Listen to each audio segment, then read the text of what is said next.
Hello Cabbage fans, welcome to another Wednesday of Cabbages and Rants. Laura, as always, I love your face. Tom, you're adorable. And Tennille, maybe next time you should actually consider not drinking so much before you make a video. Yeah. Okay, so this week's topic is sleep. It was a very ambiguous kind of topic. It was very open-ended, and so this is how we roll with it. I am a big fan of sleep. Any chance I get, theoretically, I would sleep for so many hours on end. I would not get out of bed if it was not for that little burden that we call life that we have to go to each and every day. Contrary to that, there is also the aspect where I can belie sleep. I can push sleep off. The majority of the time when I do this is usually when I'm on blog TV, and I can just go. I can go 24 hours. I can go all night and then carry on to the next day.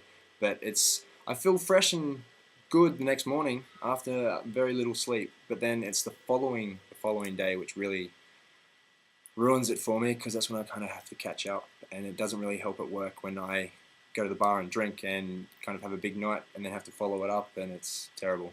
I think the greatest aspect about sleep is where you can escape into your own imagination. It's a compendium of all of the different visual and audio and just all the senses throughout the day. They are then transformed in your mind to make you deal with things in a different aspect, make you happy to at least a degree.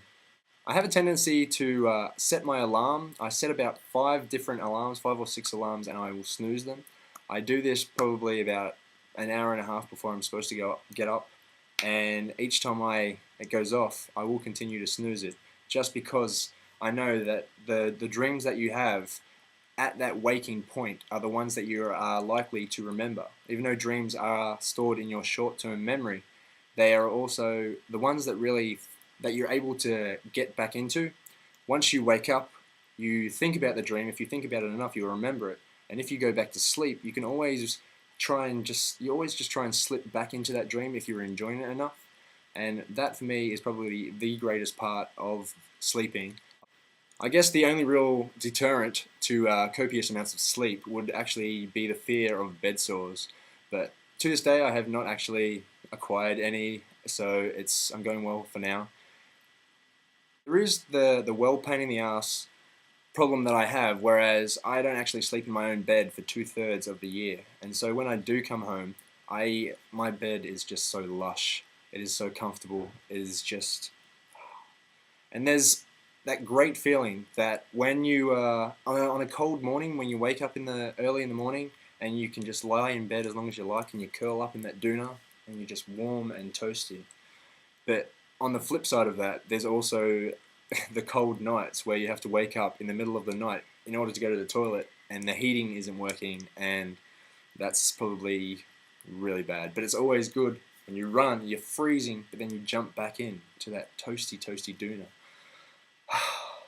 Good times. I'm actually a very, very deep sleeper, because if you try and wake me up, you're going to have a lot of trouble to do this when I am in bed and sleeping, because I can't understand how people can't fall asleep and wake up so easily. But as a kid, my sister Shelley, she had this tendency to sleepwalk.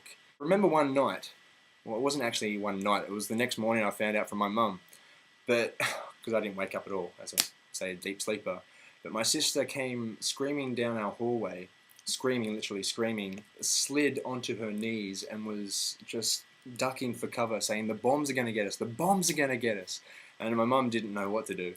But it's after we had just got the Sega Master System, and we were playing a lot of Sonic the Hedgehog.